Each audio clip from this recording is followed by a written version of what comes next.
gusto ko lang po sabihin, bago yung bagong makina natin. Sa buong Pilipinas po, lahat ng mga nakakatanda natin, mga may kapansana at mga nagdadalang tao sa araw ng eleksyon, pakukuntuhin po namin na nasip ko naman ang inaano mo. 5 to 7 exclusive mga mayors sa kanila. Ibig sabihin, hindi na po namin pasasabihin mga nakakatanda sa mga ibang katulong natin. Yung mga may kapansana. Alam mo kahit paano nakakagahan sila at nabibigyan ng tamang atensyon ng mga electoral board members natin. So 5 to 7 exclusive sa kanila yun. Siyempre, kung ayaw mong bumuha ng nakakatanda ng alas 5, ayaw mong gumising alas 5 ng umaga, hanggang alas 7, pwede naman siya bumuha hanggang sa maghapon. Kaya lang, merong oras, yung window na kanila lang. So yan po ay amin po sasakumparan sa buong Pilipinas kahit dito sa buong probinsya ng Sulu, 5 to 7. Sa susunod na election din po, yung mga kababayan natin, mga pang-anak nila nasa ibang bansa, mga nasa ibang bansa po, kahit sa mga nasa Malaysia, pagbubutuhin po natin lahat sila sa pamamagitan ng internet. Ibig sabihin, hindi na po sila pinakailangan pumunta pa sa mga ibahanan, sa mga konsulata, o kaya pa talaga sila ng nililong, hindi na talaga pinakailangan kahit libre na yung postage. Sila po ay makakaboto na sa pamamagitan ng kanilang mga cellphones, laptops, iPad, na hindi pinakailangan pumunta sa mga ibahanan natin. Ibig sabihin, hindi na tayo niniwala, hindi sila makakapag-participate. Tawag na po yung mga marino. Isipin yung mga marino para makaboto, kinakailan tumawag sa isang biyan. Yun, hindi na niniwala yung ngayon. Hopefully po, kung tayo naging successful, nasigurado natin credible kung kaya na mga boto natin. Sa parang yung mga ilang panahon, pwede natin sa katuparan ng internet voting kahit sa ating bansa.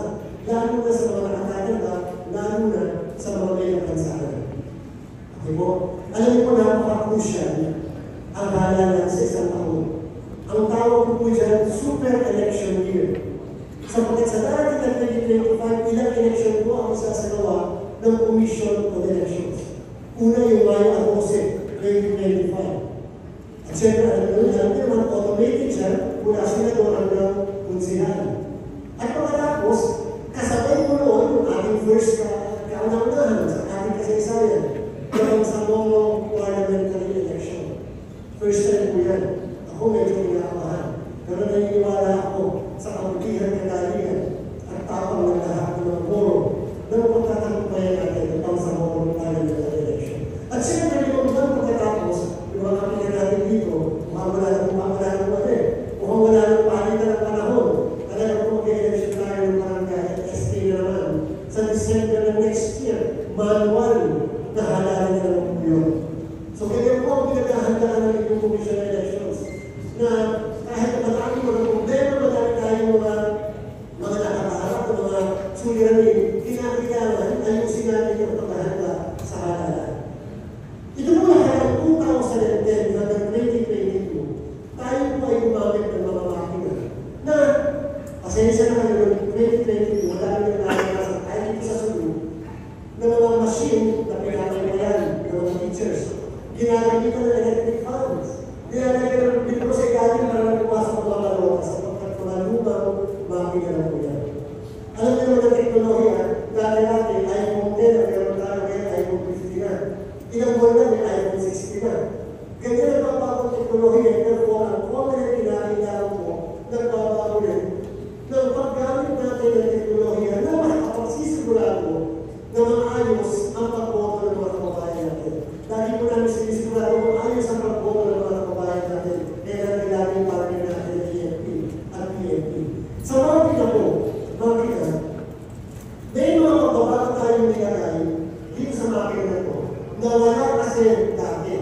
Isipin niyo po, yung pakita ko lang sa inyo, dati natin nalagyan ng yung machine. Yung mga election officers namin dito, yung mga PNP military. Yung machine na nagyan namin, styro. Natatandaan niyo yung dating supplier, styro. Ngayon po, o tingnan nyo. Ito ang nalagyan ng makina natin. Tingnan mo, ito ang nalagyan ng makina. Sabi ko, kung wala rin ako dito sa Mindanao, kung maganda yung pakinig ko, maganda po ako natin dito. Pero ito po, kahit yung dito sa tubig, hindi po ito mapapasok. So mas madali po itong dalahin from one place to another place. Di po? Kaya po tingnan natin yung ating makina. Mamaya pag gamitin nyo po, mamaya lahat kayo, pati mga neighbors, pati mga kapitan natin, yung ating mga SK na nandito, pag-ikigaran po, pati yung ating ikigaran PLT. First time, meron po siyang screen na ganito kalaki. Kasi para sa inyong kaalaman, ang COMELEC ang gumawa ng terms of reference, parang bahay o parang munisipyo. Hindi mo pwede, hindi pa malaki sa munisipyo, doon sa kawalan. Siyempre gusto mo, ano ang gusto mo makikita doon sa bahay na makakawa mo, kato anak ko, tapos dalawang bahay, dalawang kwarto lang, ang pinibenta sa iyo. Siyempre gusto mo, ikaw na lang gumawa ng drawing ng iyong bahay para sigurado ka na yun ang gusto mo. Ang COMELEC po ang gumawa mismo ng terms of reference ng ating bagong makina. Sigurado namin ilalagay dapat yan 30-inch screen. Alam niyo po ang ginawa ng namin supplier? Ginawa po niya 40-inch na screen. Dati-dati kaliit na screen. Ang nakalagay nito, makikita niyo ng transmission successful. Ngayon po, makikita niyo po yung screen, ginawa niya ng 14-inch. Bakit?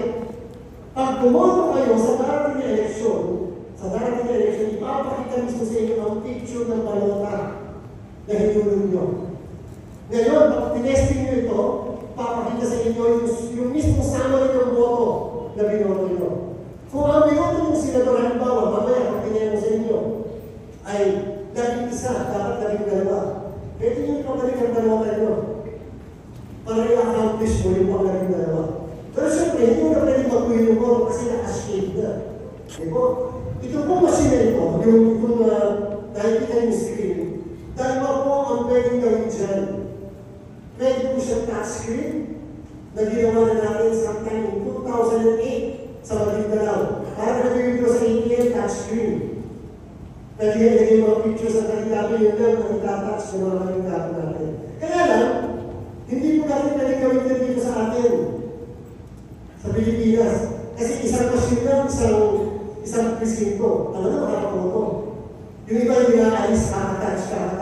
Ang haba ng pila, yung pala kalaban pala yun, yung nagtatouch pa sa'yo, kaya hindi nakakaboto yung iba. Kaya dito po sa ating bansa, ang gagawin po natin ay shading pa rin. Kasi isang makina, isang presinto. Bakit? Kasi nga po, hindi naman ganun malaking budget na pinili sa ating gobyerno para makabili o makapaganda ng madaming makina.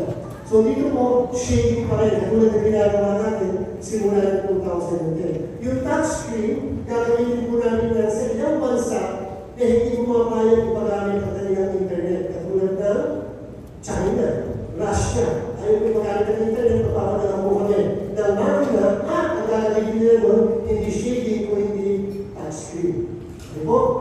So, tingnan niyo po yung papel. Ito po yung sample ng balota para katulad yung dati.